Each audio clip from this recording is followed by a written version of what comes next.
فاسألوا أهل الذكر إن كنتم لا تعلمون.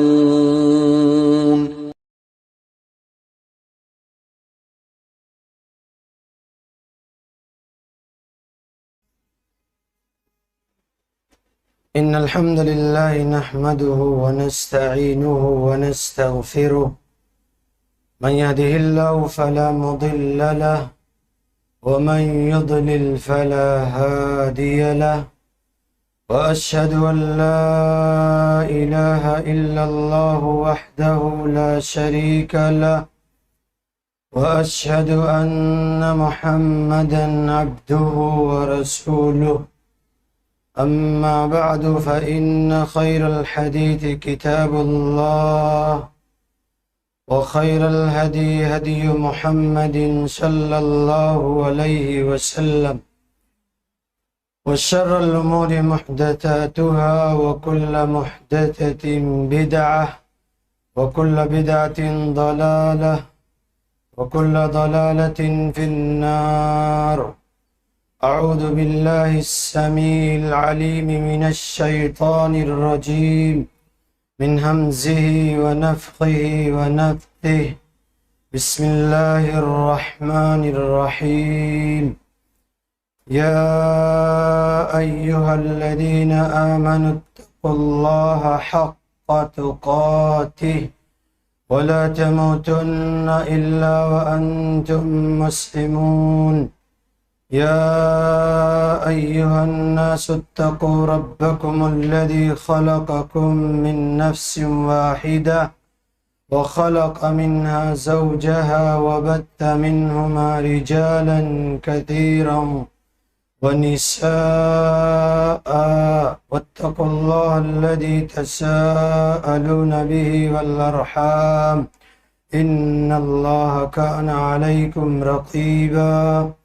يا أيها الذين آمنوا اتقوا الله وقولوا قولا سديدا، يصلح لكم أعمالكم ويغفر لكم ذنوبكم، ومن يطع الله ورسوله فقد فاز فوزا عظيما.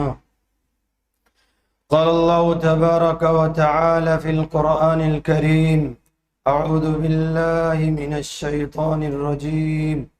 إن في خلق السماوات والأرض واختلاف الليل والنهار لآيات لأولي الألباب الذين يذكرون الله قياما وقعودا وعلى جنوبهم ويتفكرون في خلق السماوات والأرض ربنا ما خلقت هذا باطلا سبحانك فقنا عذاب النار.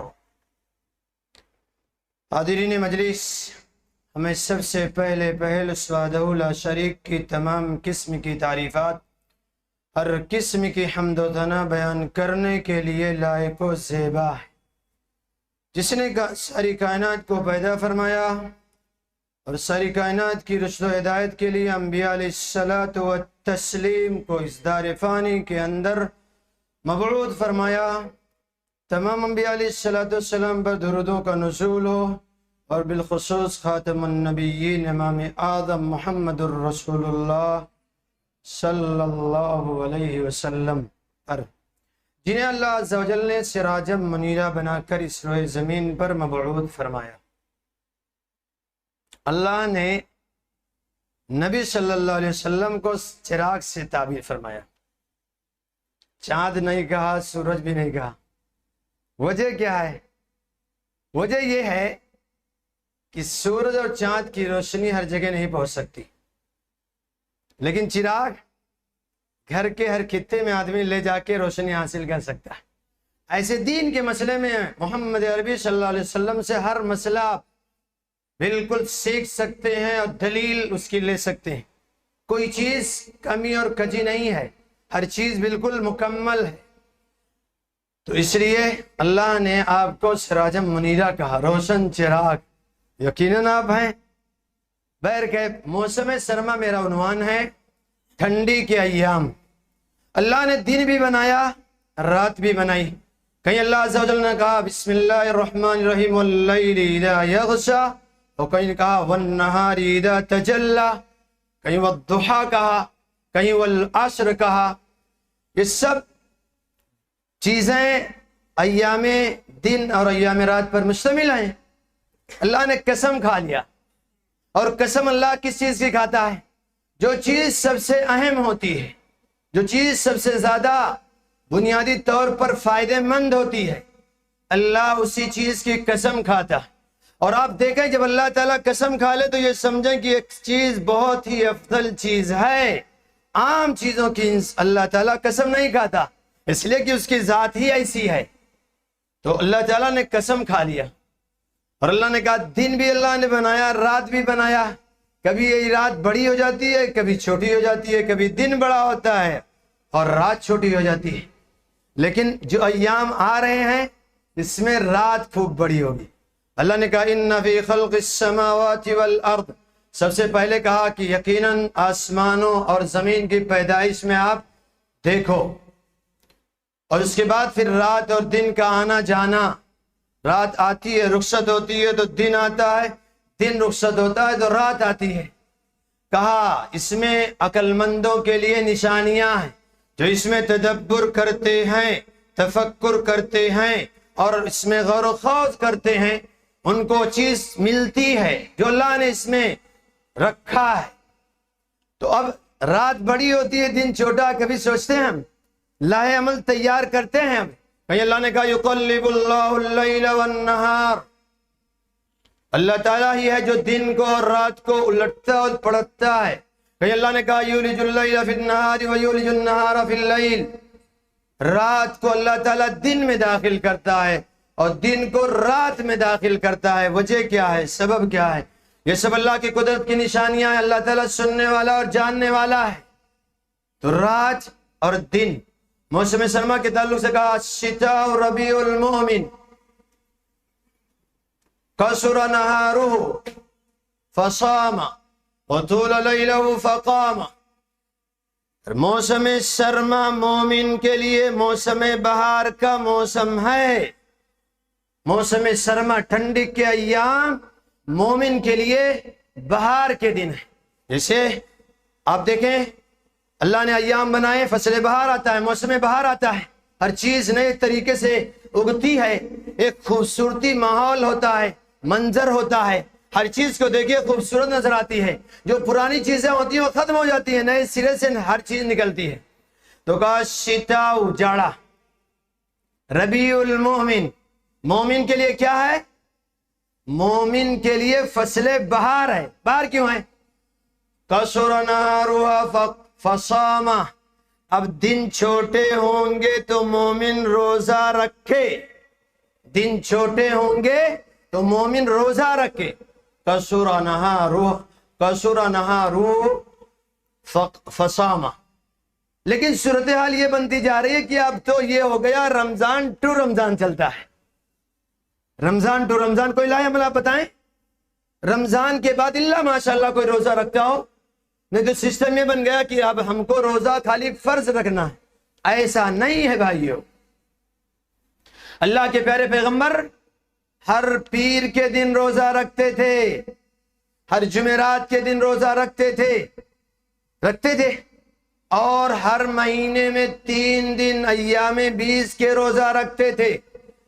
اور اگر ہم نبی کے ماننے والے ہیں، نبی کی سنت پر چلنے والے ہیں، دعویٰ ہمارا ہے تو ہماری زندگی میں سنتیں زندہ ہونی چاہیے، اور جتنا کام امام محترم نے کیا وہ سارے کام ہماری زندگی میں ہونے چاہیے، وہ سارے سنتیں زندہ ہونی چاہیے۔ لیکن کوئی نہیں فرق پڑتا، چاہے دن بڑا ہو، رات چھوٹی ہو، رات بڑی ہو، دن چھوٹا ہو، ہمارا وہی معمول ہے جو ہمارا بنایا ہوا معمول ہے، وہی شیڈول چلتا رہتا ہے۔ آپ دیکھتے ہیں کوئی چینجنگ آتی ہے؟ لوگ یہ سمجھتے ہیں، بہت سے لوگ کہتے ہیں تو اللہ نے کہا مومن کے لیے فصل بہار ہے، روزہ رکھنا چاہیے، اور اللہ کے پیارے پیغمبر بہت کثرت سے روزہ رکھتے تھے۔ اور روزہ ایک عبادت ہے، اور یہ عبادت اللہ کو سب سے زیادہ عبادتوں میں روزہ ہی پسند ہے۔ اس میں دکھاوا نہیں ہے، کوئی ریاکاری نہیں ہے، شہرت نہیں ہے، بلکہ اخلاص کے ساتھ آدمی روزہ رکھتا ہے. اگر کسی نے پوچھ لیا تب پتہ چلتا ہے کہ آدمی روزے سے, کوئی دکھاوا نہیں. نماز آدمی پڑھ رہا طویل کر دیا, کسی کی نگاہ پڑ گئی, وہ لمبا سجدہ کرتا ہے, لمبا رکوع, تو دکھاوے کی کیفیت ہو سکتی ہے, ریاکاری کی کیفیت ہو سکتی ہے. لیکن روزہ ایسی عبادت ہے جہاں دکھاوا نہیں, اخلاص کے ساتھ آدمی رکھتا ہے, اللہ کی خشیت کو دیکھتے ہوئے رکھتا ہے کہ بھائی روزہ رکھوں گا, جنت میں محل ملے گا, گناہ معاف ہوں گے اور درجات بلند ہوں گے, اللہ کا قرب حاصل ہوگا. اس لیے کہ روزے دار کے منہ کی بو اللہ کو مشک سے زیادہ پسندیدہ ہے. تو روز کہا کسر نہارہ فصاما, مومن کو چاہیے, مومن جو ہے, مسلمان نہیں کہا, اللہ نے کہا مومن کو چاہیے. اللہ کے پیارے پیغمبر راوی حدیث حضرت سعید بن خدری رضی اللہ عنہ ہیں, وہ کہتے ہیں کہ اللہ کے پیارے پیغمبر نے فرمایا مومن کے لیے فصل بہار ہے, خوب زیادہ روزہ رکھے, خوب زیادہ تلاوت کرے, خوب زیادہ صدقہ خیرات کرے. لیکن صدقہ خیرات کی کیفیت اگر نہیں ہے تو یہ تو چیزیں فری میں ہیں. قرآن اٹھایا اور بیٹھ گئے, ایک پارا پڑھ لیں, 2 پارا پڑھ لیں, 3 پارا پڑھ لیں, 4 پارا پڑھ لیں, پیسہ تو نہیں دینا ہے. روزہ رکھ رہے ہیں, پیسہ دینا ہے نہیں, نہ مالداری دیکھنی ہے, کچھ نہیں دیکھنا ہے. اللہ نے کچھ باتیں ایسی رکھ دی کہ جس میں کوئی ہیلا اور بہانہ نہیں, نہ پیسہ, یہ اللہ تعالیٰ میرے پاس پیسہ نہیں تھا اس لیے روزہ نہیں رکھا, نہیں کہہ سکتے ہیں آپ. اللہ تعالیٰ میرے پاس پیسہ نہیں تھا اس لیے نماز نہیں پڑھا, نہیں کہہ سکتے ہیں آپ. یہ چیزیں فری کی ہیں. زکوٰۃ اس وقت فرض ہے جب مال ہو جائے, لیکن روزے کے لیے کوئی شرط نہیں. مومن آپ ہیں, مسلم آپ ہیں, تو روزہ رکھیے آپ. اور اللہ نے بہت بڑی عبادت اس کو قرار دیا. اور کہا گیا وَطُولَ لَيْلَهُ فَقَامَ, اور رات میں مومن قیام کرتا ہے, تہجد کی نماز پڑھتا ہے. اب تو فرض نمازیں چھوٹ رہی ہیں, تہجد کا اہتمام کرنے والے تو ہمارے اس روئے زمین پر میں سمجھتا ہوں 5-10% بچے ہوں گے, نہیں تو تہجد بھی جا رہی ہے. تہجد کا اہتمام مومن کرتا ہی نہیں, بلکہ حدیث سے رسول صلی اللہ علیہ وسلم کی اس روشنی میں تو بات فائنل ہے کہ وہ طول لیلہ فقاما, تہجد پڑھنا ہے. اللہ کے پیارے پیغمبر نے کہا علیکم بقیام اللیل فَإِنَّهُ دَابُ الصَّالِحِينَ مَنْ كَانَ قَبْلَكُمْ. اس روئے زمین پر جتنے نیک لوگ آئیں گے, نیکوکار لوگ آئیں گے, پرہیزگار لوگ آئیں گے, متقی لوگ آئیں گے, متدین لوگ آئیں گے, وہ سب تہجد گزار ہوں گے. یہ صفت بیان کی گئی. اور اگر یہ صفت نہیں ہے تو چیک کیجئے کہ میرا ایمان, کیا میں مومن ہوں اور اس درجے پر پہنچتا ہوں جو حدیث رسول کے ضمن میں بات آئی ہے. کیا اس روشنی میں ہماری زندگی میں وہ اعمال ہیں؟ اگر نہیں ہے ایمان کا تجزیہ کیجئے, غور و فکر کیجئے اور اپنائیے حدیث رسول کو, اور حاصل کیجئے اجر و ثواب کو, اور حاصل کیجئے نیکیوں کو, اور جنت کی قرب حاصل کیجئے, اللہ کا قرب حاصل کیجئے. عبادات سے بندہ اللہ کے قریب ہو جاتا ہے. اور کہا جو بیمار ہیں, دوا کر کر کے تھک گئے, کہا تہجد پڑھنا شروع کر دیں, انشاءاللہ ساری بیماری ختم ہو جائے گی, ساری بیماری ختم ہو جائے گی. عمران بن حسین رضی اللہ عنہ بیمار تھے, تب بھی تہجد کی نماز پڑھتے تھے. صحابی رسول ہیں, 30 سال بیمار تھے, 30 سال. کہا جب یہ تہجد کی نماز پڑھنے کے لیے آتے تھے, ہیلا نہیں تھا, بواسیر کی بیماری بہت زیادہ تکلیف دہ ہوتی ہے, تو اللہ کے پیارے پیغمبر کے پاس آئے اور کہا کہ اللہ کے حبیب مجھے بواسیر ہے. تو کہا کھڑے ہو کے پڑھ سکتے ہیں تو کھڑے ہو کے پڑھیے, بیٹھ کے پڑھ سکتے ہیں بیٹھ کے, نہیں تو پھر اشارے سے جو بھی کیفیت ہوتی ہے, لیکن نماز معاف نہیں ہے. آج تو نماز معاف ہے. فجر میں آپ دیکھیے, فجر میں دیکھیے تہجد کہاں, اب تو فرض نمازیں چھوٹ رہی ہیں, جبکہ ساری نمازوں میں سب سے افضل نماز, سب سے زیادہ ثواب, سب سے زیادہ قربانی, سب سے زیادہ اجر کس کے ہے؟ فجر کی ہے, جو رات کی نماز ہے. اور اللہ کے حبیب نے تو یہاں تک کہہ دیا من صلی البردین دخل الجنہ, جس نے 2 ٹھنڈی نمازوں کی پابندی کر لی وہ جنت میں داخل ہو گئے. کس کی؟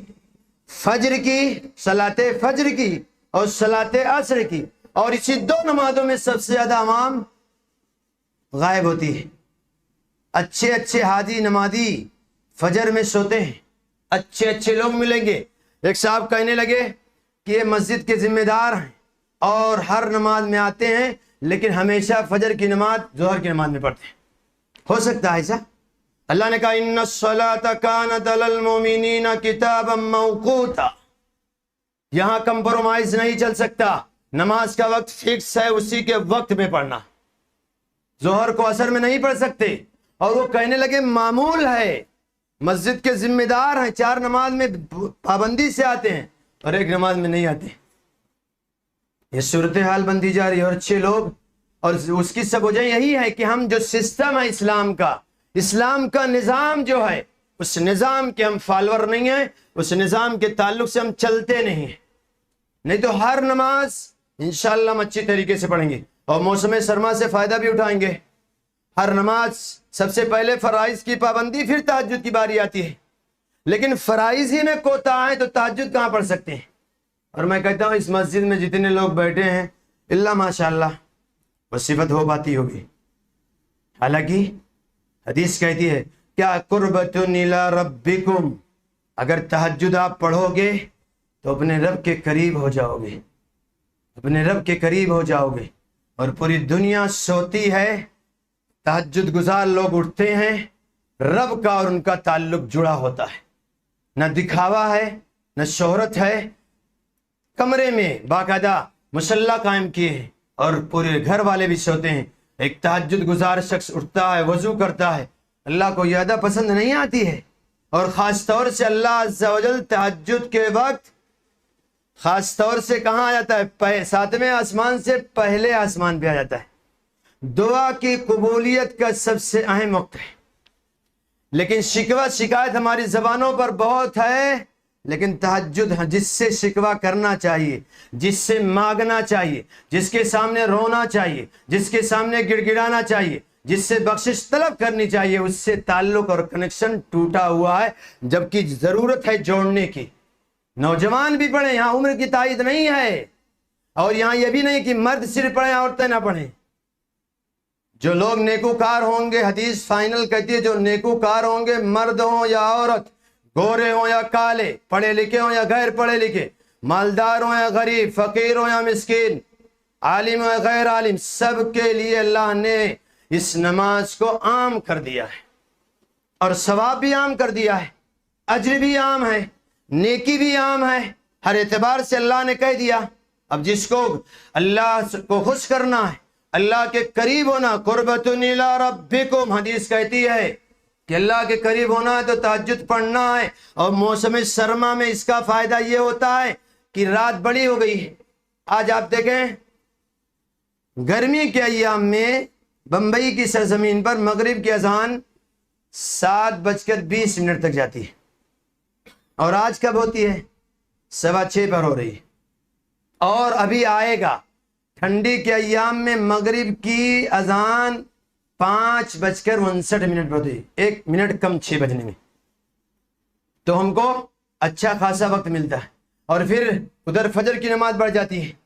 آدمی اگر اچھی طریقے سے اپنا معمول بنا لے اور موسم سرما کا خیال رکھے کہ آ رہا ہے قیمتی، مومن کا فصل بہار آ رہا ہے، اس میں کماؤں گا، اس لیے کہ اللہ نے ہر فیلڈ میں کمانے کا ایک موسم رکھا ہے، بزنس ہو، تجارت ہو، کاروبار ہو، یا کوئی اور فیلڈ ہو اور مجال ہو، میدان ہو، اللہ نے ہر جگہ کمانے کے لیے رکھا، اور مومن کے کمانے کے لیے موسم سرما رکھا، فصل بہار رکھا، اور دن اور ایام ہمیشہ رکھے، صرف ایک ہی دن نہیں رکھا، سال کے 360 دن رکھے، 355 دن رکھے، اس میں کمانا ہے۔ لیکن جب رات بڑی ہو جاتی ہے تو بہت سے لوگ سوتے ہیں اور آنکھ کھلتی ہے بار بار، تو وہ انتظار میں ہوتے ہیں، اگر نمازی ہیں تو وہ انتظار کرتے ہیں بھی فجر کی اذان مؤذن صاحب نے نہیں دیا اس لیے مسجد نہیں جاؤں گا، یا اس لیے ابھی نہیں اٹھوں گا۔ حالانکہ آپ کی آنکھ کھل گئی، اٹھ جاؤ، آپ تہجد پڑھو، تلاوت کرو، رب کے سامنے رو اور گڑ گڑاؤ کہ رب معاف فرما، ساری فائلیں رب تیرے سامنے ہیں، تو ہر چیز جانتا ہے، میں نے اپنی بلوغت کے بعد سے لے کر آج تک جتنے کام کیے سب تو جانتا ہے، اللہ معاف فرما۔ تو موسم سرما میں سب سے زیادہ ٹھنڈی کے ایام میں ہم کو سب سے زیادہ عبادات سے جڑنا ہے، تلاوت سے جڑنا ہے، اور اللہ نے کہا والعصر، قسم ہے زمانے کی، زمانے میں دن بھی داخل ہے، رات بھی داخل ہے۔ مومن کبھی بھی پوری لائف میں کاہل نہیں ہوتا، بزدل نہیں ہوتا، سست نہیں ہوتا، وقت کو ضائع نہیں کرتا، برباد نہیں کرتا، بلکہ ہر وقت کو استعمال کرتا ہے، ایک ایک سیکنڈ سے، ایک ایک لمحات سے، ایک ایک گھنٹے سے، ایک ایک ساعت سے، ایک ایک دن سے، ایک ایک رات سے وہ فائدہ اٹھاتا ہے، اور وہ باقاعدہ رات میں شمار کرتا ہے، آج دن میں میں نے کتنے نیک کام کیے اور کتنے برے کام ہوئے، میں کتنی مرتبہ مسجد گیا اور کتنی مرتبہ مسجد نہیں جا سکا۔ من خرج من بیتہ متطہرا الی صلاۃ مکتوبۃ، اللہ کے پیارے پیغمبر نے فرمایا جو شخص رات میں یا دن میں آئے، گھر سے وضو کر کے آئے، صلاۃ مکتوب فرض نماز ادا کرنے کے لیے آئے، تو اسے ایک حاجی کے حج کرنے کے برابر ثواب ملے گا۔ فضیلت بیان کر دی گئی۔ اب موسم سرما میں تو اور زیادہ ہوا کہ اس کے پاس ٹائم ہے، وقت ہے، وہ آئے اور مسجد میں نماز پڑھے۔ دیکھیے فرض نماز کا جہاں تک تعلق ہے وہ گھر میں نہیں پڑھ سکتا آدمی، الا یہ کہ کوئی شرعی عذر ہو، لیکن آج آدمی ایسے نماز کو چھوڑ دیتا ہے، فجر کی نماز کو ایسے معمولی لوگ سمجھتے ہیں جیسے کوئی گناہ ہی نہیں، جبکہ حدیث کہتی ہے ان الشیطان بال فی اذنی، شیطان فجر کی نماز نہ پڑھنے والوں کے کان میں پیشاب کرتا ہے۔ انسان کسی کے کان میں پیشاب کر دے تو کیا ہوگا؟ اور جو لوگ صلاۃ فجر نہیں پڑھتے ہیں، شیطان ان کا کان شیطان کا ٹوائلٹ کی جگہ۔ یہ سن لے اچھی طریقے سے، حدیث رسول ہے۔ اب کتنا بڑا کیا آئے گا؟ رحمت آئے گی، سکون آئے گا، راحت آئے گی؟ نہیں آئے گی، چاہے وہ مرد ہو یا عورت ہو۔ صورتحال یہ طے ہے کہ شیطان ان کے کان میں پیشاب کرتا ہے۔ صحیح بخاری کی روایت کہہ رہی ہے، اب وہ چاہے مرد ہو یا عورت، سب لوگ سو رہے ہوتے ہیں، اور اب تو دستور یہ بنتا گیا، ٹفن تیار کرتی ہیں، بیٹے جا رہے ہیں، بیٹیاں جا رہی ہیں کالج کو اور اسکول کو اور کانوینٹ کو، ماں اٹھتی ہے، باپ بھی اٹھتا ہے، سب لوگ لگے ہوئے ہیں، لڑکا ڈاکٹر انجینئر بن جائے، سب لوگ، لیکن صلاۃ فجر کی فکر نہیں ہے۔ اور اگر سنڈے آ گیا تب تو آج چھٹی ہے، پورا گھر سوتا ہے۔ بمبئی میں لوگ 11-12، بعض لوگ کہتے ہیں مغرب تک سوتے۔ کیا ہوگا پھر؟ مغرب تک سوتے۔ ایسے بزدل اور کاہل لوگ ملیں گے جو مغرب کی نماز میں کہتے ہیں آج ظہر بھی نہیں پڑھا، عصر بھی نہیں پڑھا، مغرب بھی نہیں پڑھا، فجر تو غائب ہی ہے۔ بمبئی میں سب سے زیادہ مسئلہ صلاۃ فجر کا ہے، سب سے زیادہ، جس میں اجر سب سے زیادہ ہے۔ اور اللہ کے پیارے پیغمبر نے فرمایا جو لوگ رات کی تاریکی میں آتے ہیں ان کے لیے بشارت ہے، قیامت کے دن اللہ تعالیٰ ان کو نور عطا کرے گا۔ لیکن صورتحال کیا ہے؟ تو موسم سرما سے ہم کتنا فائدہ اٹھا رہے ہیں؟ اسلاف بڑا اہتمام کرتے تھے اس موسم کا، اور اللہ کے پیارے پیغمبر کے تعلق سے کہا گیا وَمِنَ اللَّيْلِ فَتَهَجَّدْ بِهِ نَافِلَةً لَكَ عَسَىٰ أَن يَبْعَثَكَ رَبُّكَ مَقَامًا مَحْمُودًا۔ اے اللہ کے پیارے پیغمبر، اے میرے نبی، آپ تہجد کی نماز ادا کیجئے، ایک نفلی عبادت ہے، زائد نماز ہے۔ کیا ہوگا؟ اللہ تعالیٰ آپ کو مقام محمود پر فائز کر دے گا۔ جس کو بلندی حاصل کرنی ہے دنیا کے اندر، وہ تہجد گزار بن جائے، وہ تہجد شعار بن جائے۔ اور تہجد کب پڑھے گا؟ جب ساری نمازوں کو جماعت کے ساتھ پڑھے گا، پابندی سے پڑھے گا، تہجد پڑھے گا، رب کا قرب حاصل ہوگا۔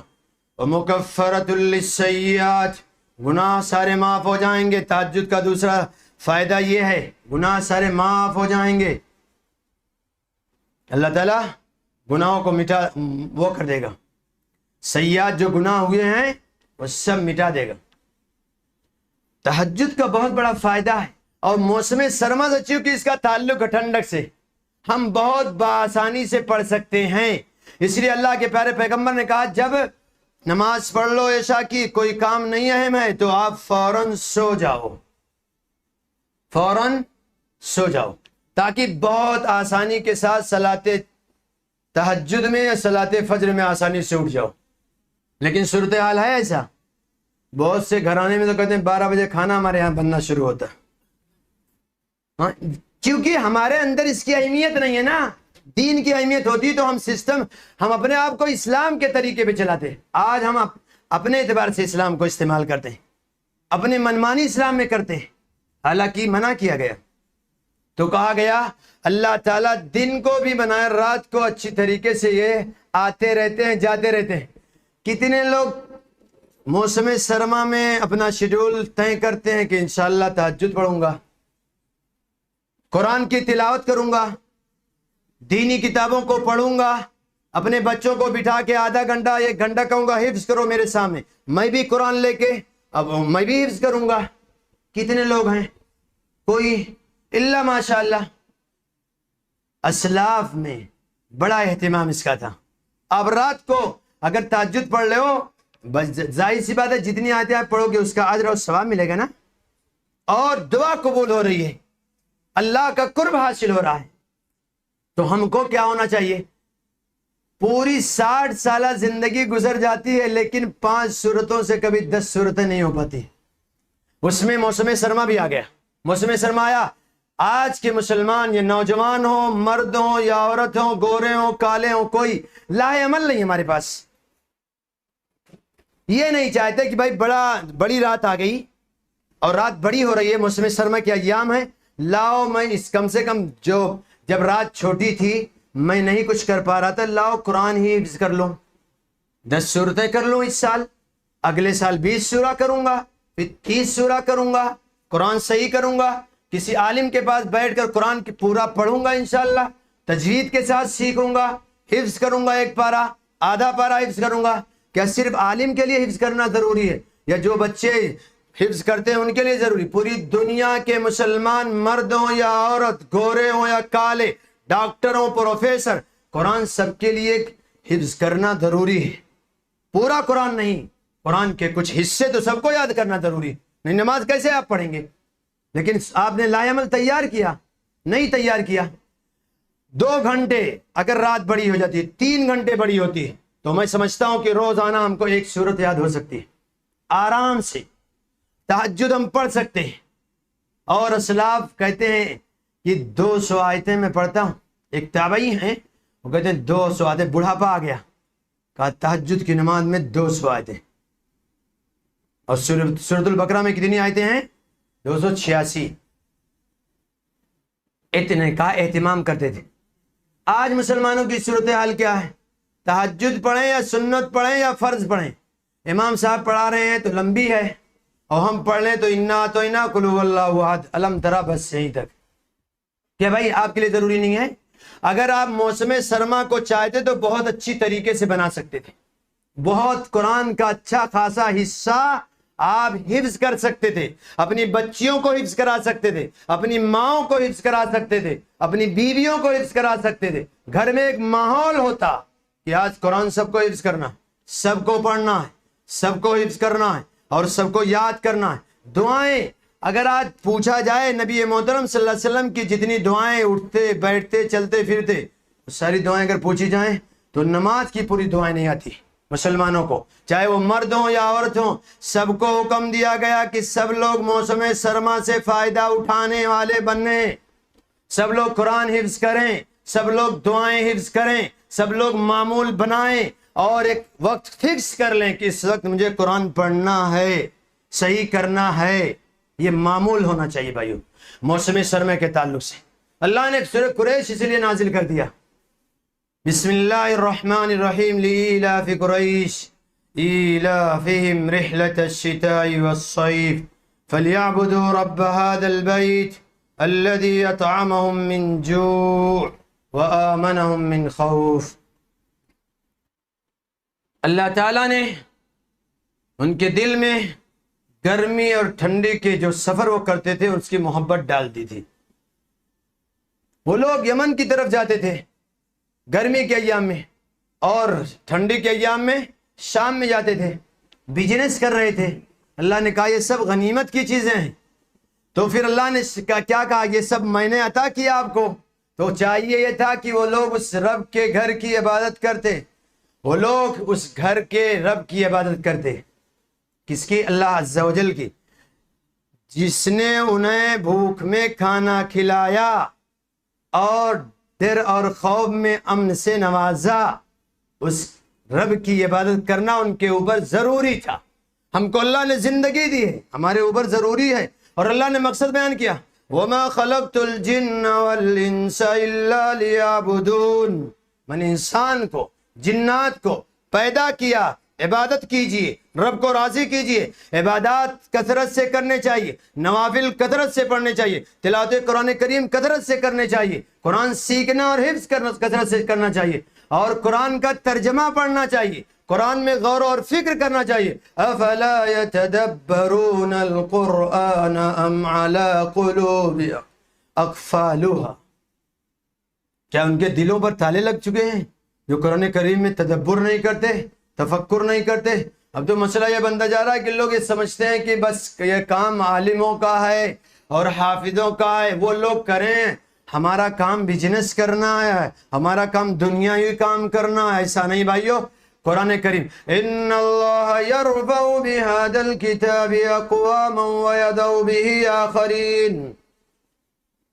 اللہ تعالیٰ اسی قرآن کے ذریعے، اسی کتاب کے ذریعے، عالمگیر کتاب کے ذریعے اور انقلابی کتاب کے ذریعے بہت سی قوموں کو بلندی عطا کرتا ہے اور بہت سی قوموں کو پستی میں ڈال دیتا ہے. جو لوگ جڑتے ہیں کتاب اللہ سے، یہ بھی کہا گیا جو لوگ عزت چاہتے ہیں، بلندی چاہتے ہیں، وہ لوگ قرآن کریم سے اپنا رشتہ بہت مضبوط اور مستحکم جوڑ لیں، ہر اعتبار سے اس کو صحیح پڑھنا. زین القرآن باصواتکم، اچھے لہجے میں پڑھنا، اچھی آواز میں پڑھنا.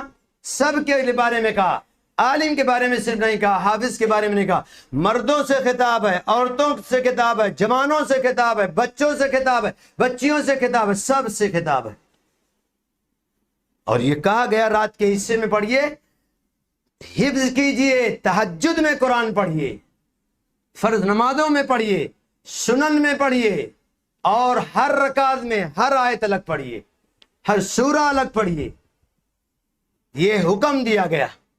تو اب عرب کے لوگ کرتے تھے، ان لوگوں کو کیا کرنا چاہیے؟ اسی طریقے سے اللہ تعالیٰ نے ہم کو بھی کہہ دیا، ہم نے آپ کو پیدا کیا، انسان کو پیدا کیا، جنات کو پیدا کیا، تو ان کا حق ہے کہ یہ عبادت کریں میری. اور عبادت پہلے چیز ہونی چاہیے، نمبر 1 پہ عبادت، نمبر 2 پر ہماری حاجت. لیکن آج ہمارا ماحول یہ بنتا جا رہا ہے کہ نمبر 1 پہ ہم اپنی تمام ضروریات رکھتے ہیں، اور نمبر 2 پر دین ہے. کر لیا تو ٹھیک ہے، نہیں کیا تو کوئی مسئلہ نہیں ہے. دین کو کیوں؟ اس لیے کہ ہم دین سے دور ہیں، دین کی معرفت سے دور ہیں، اللہ سے دور ہیں، نبی سے دور ہیں، اور اس کے اجر اور اس کے ثواب سے دور ہیں. اس لیے سب صورتحال بنتی جا رہی. میں پوچھوں اگر کہ ان بھائیوں میں، بزرگوں میں 60 سالہ، 70 سالہ، 40 سال بزرگ بیٹھے ہوئے کتنی صورتیں یاد ہیں؟ تو کوئی یہ نہیں کہے گا مجھے آدھا پارہ یاد ہے. چاہے مرد ہوں یا عورت ہوں، ہماری مائیں اور بہنیں ہوں مسلم، یا ہمارے بزرگ ہوں یا ہمارے نوجوان ساتھی ہوں، کوئی یہ نہیں کہے گا مجھے آدھا پارہ بہت پکا یاد ہے، بہت اچھی طریقے سے یاد ہے. اس لیے کہ میں نے ہر موسم سرما میں حفظ کے لیے باقاعدہ وقت نکالا تھا، پڑھا ہوں، حفظ کیا ہوں، سیکھا ہوں، یاد کیا ہوں. کوئی نہیں کہے گا. کیوں بھائی؟ ہمارے وقت ایسے جا رہے ہیں نا. تو چاہے موسم سرما آیا یا عام موسم ہے، کوئی فرق پڑ رہا ہے ہماری زندگی میں؟ اللہ نے اس کو کیوں الٹ پلٹ کیا؟ اس میں کیوں دن کو بڑا بنایا، پھر رات چھوٹی کی، رات کو بڑی کر دیا، دن کو چھوٹا کر دیا؟ کیوں ایسا کیا؟ ہمارے فائدے کے لیے. تو اللہ نے کہا اس میں تدبر کرنا ہے، اور عقل مندوں کے لیے اس میں نشانیاں ہیں. اور اللہ تعالیٰ کہتا ہے سب سے پہلے آسمانوں کی پیدائش میں غور و فکر کرو. کوئی ستون نہیں، کوئی سہارا نہیں، اور ٹکا ہوا ہے، رکا ہوا ہے. کہا اس میں غور و فکر کرو. پھر زمین کی پیدائش میں غور و فکر کرو. اور پھر آدمی دیکھتا ہے، غور و فکر کرتا ہے، تو پھر کیا کہتا ہے؟ ربنا ما خلقت هذا باطلا سبحانك فقنا عذاب النار. اللہ تو نے اس کو بیکار نہیں پیدا کیا. تو اس لیے، اور جب ہم سردی کا موسم آتا ہے، زمہریرہ کہا گیا. ایک سردی تو یہاں ہے کہ ہم جاکٹ پہنتے ہیں، سویٹر پہنتے ہیں، مفلر لگاتے ہیں، ٹوپی پہنتے ہیں، موزہ لگاتے ہیں، انر پہنتے ہیں. بچنے کے لیے. لیکن اللہ کہا وہیں ایک پوائنٹ یہ بھی یاد ہونا چاہیے کہ جہنم کی جو سردی ہوگی اس کو زمہریر کہا گیا. کہا یسقط اللحم، وہ گوشت کاٹ دے گی. وہاں کپڑا پہنیں گے، انر آئے گا، ہیٹر جلائیں گے، گرمی کے لیے کوئی اور تدبیر اختیار کریں گے، کچھ نہیں ہوگا. تہجد پڑھیں گے تو انشاءاللہ بچ جائیں گے. اور کہا اکل بعضی یا رب اکل بعضی بعضا، جہنم نے کمپلین کر دیا اللہ سے، شکایت کیا کہ اللہ میرا ایک حصہ دوسرے حصے کو کھایا جا رہا ہے. تو اللہ نے اس کو پرمیشن اور آرڈر اور اجازت دے دیا کہ تو سانس لے. جب سانس لیتی ہے تو گرمی اتنی تپش کی ہوتی ہے، اور سانس کھینچتی ہے تو پھر ٹھنڈی ہوتی ہے. ہم ٹھنڈی بھی نہیں برداشت کر سکتے اور گرمی بھی نہیں برداشت کر سکتے دنیا میں نہیں برداشت کر سکتے، تو آخرت میں کیا صورتحال ہوگی. اسی لیے کہا موسم سرما سے آدمی کو نصیحت حاصل کرنا چاہیے کہ ہاں جو ہم آج بچنے کے لیے سارے کپڑے خرید رہے ہیں، گرم کپڑے خرید رہے ہیں، ایسے جہنم کی سردی سے بچنے کے لیے موسم سرما میں اللہ کے سامنے رونا ہے، تہجد پڑھنا ہے، قرآن حفظ کرنا ہے، قرآن یاد کرنا ہے، قرآن کی تلاوت کرنی ہے. یہ کرنا ہے بھائیو، سب کے لیے، ہمارے لیے بھی، آپ کے لیے بھی، اور سب کے لیے. اور میں اپنی ماں اور بہنوں سے بھی کہوں گا، جو اصول مردوں کے لیے وہی اصول، وہی قاعدہ، وہی ضابطہ خواتینوں کے لیے بھی بنایا گیا. وہ بھی حفظ کریں قرآن، زیادہ نہیں، کم سے کم 20 سورہ، آدھا پارہ، 10 سورہ، جتنا یاد کر سکتی ہیں. نماز کی پوری دعائیں اچھی طریقے سے یاد کریں، سب کے لیے ضروری ہے اور سب کو اپنی تیاری یہاں کرنی ہے. تو اس لیے، اور خاص طور سے موسم سرما آتا ہے تو اس میں آپ غریبوں کو خرید کے کپڑے جو دیتے ہیں ثواب کی نیت سے، اجر کی نیت سے، نیکی کی نیت سے، تو ہمارے لیے اللہ نے ایک موسم رکھا ہے، اس میں ہم غریبوں کا بھی خیال رکھیں، ان کے لیے انتظام کریں، لباس کا اور اسی طریقے سے لحاف کا، بستر کا. جو غریب ہیں، یتیم ہیں، مسکین ہیں، بیوہ ہیں، ان سب کے لیے ہم انتظام کریں. اور اس سے کیا ہوگا؟ ہم کو اجر ملے گا، ثواب ملے گا، اور ایک بہت بڑا ہمارا فائدہ ہو جائے گا. تو اللہ نے کہہ دیا کہ یہ سب غور و فکر. سورہ بقرہ میں بھی اللہ نے وہی بات پھر کہہ دی کہ رات اور دن کو میں نے آگے اور پیچھے کر دیا اور اچھی طریقے سے اس کا الٹ پھیر کرتا ہوں. دن آتا ہے، رات رخصت ہوتی ہے، رات رخصت ہوتی ہے، دن آتا ہے، سلسلہ چل رہا ہے. تو اس طریقے سے ہمیں اور آپ کو خاص طور سے موسم سرما میں خوب زیادہ سے زیادہ فائدہ اٹھانا چاہیے بھائیو. آخری بات آپ سے یہ کہتا ہوں کہ انشاءاللہ عزم کیجئے کہ اس سال موسم سرما شروع ہے، انشاءاللہ آج سے کوشش کیجئے کہ انشاءاللہ یہاں سے عہد کر کے جائے کہ انشاءاللہ تہجد کی نماز ضرور پڑھوں گا، جب تک زندہ رہوں گا انشاءاللہ تب تک پڑھوں گا، اور قرآن ضرور حفظ کروں گا، دعائیں ضرور حفظ کروں گا، اور صرف خود نہیں بلکہ اپنے پورے اہل و عیال کو بھی حفظ کرنے کی تلقین کروں گا، اس پر توجہ دوں گا. یہ ضرورت ہے بھائیو ہماری اور آپ کی. اور موسم سرما سے ظاہر سی بات ہے، آپ اگر آتا ہے ایک مومن وضو کرتا ہے تو اس کے لیے بہت بڑا اجر ہے اور ثواب ہے. گرم لحاف چھوڑ کے آپ مسجد میں آتے ہو، بہت بڑا اجر ہے بھائیو. اور کوشش کیجئے فجر کی صلاۃ جماعت سے ادا کیجئے. من صلی الصبح فهو فی ذمۃ اللہ، جس نے فجر کی نماز جماعت کے ساتھ پڑھ لی اللہ کے حفظ و امان میں آ گیا. اس سے بڑا اور کیا ہے؟ اب ٹینشن نہیں. اور وہی لوگ سب سے زیادہ صحت مند بھی ہوتے ہیں اور فرتیلے بھی ہوتے ہیں، نشاط بھی انہی کے ہوتا ہے جو فجر کی نماز میں حاضری دیتے ہیں. اجر ثواب تو اپنی جگہ، لیکن اللہ تعالیٰ ہر بیماری سے بھی دور رکھتا. تو اس لیے بھائیو خاص طور سے اس کا اہتمام کیجئے اور موسم سرما کو غنیمت سمجھیے. موسم سرما مومن کے لیے فصل بہار ہے. ہر نیک عمل میں وہ سبقت کرے اور بلندیاں حاصل کرے. اور بلندیاں کب حاصل کرے گا؟ جب ٹائم کا استعمال کرے گا. ٹائم میرا ہو چکا، شیخ محترم نے بدلا دیا، 5 منٹ زیادہ بھی ہوا غالباً. میں آخر میں اللہ عز و جل سے دعا کرتا ہوں کہ اللہ عز و جل ہمیں، آپ کو، ماؤں اور بہنوں کو انشاءاللہ موسم سرما کے ایام سے، دن اور رات سے زیادہ فائدہ اٹھانے کی توفیق عطا فرمائے، اس میں نیکیاں کرنے کی توفیق عطا فرمائے، تہجد پڑھنے کی توفیق عطا فرمائے، قرآن کریم کو حفظ کرنے کی توفیق عطا فرمائے، دعاؤں کو اچھی طریقے سے زیادہ یاد کرنے کی توفیق عطا فرمائے. آمین. ربنا تقبل منا إنك أنت السميع العليم وتب علينا إنك أنت التواب الرحيم وصلى الله على نبينا محمد وعلى آله وصحبه أجمعين والسلام عليكم ورحمة الله وبركاته.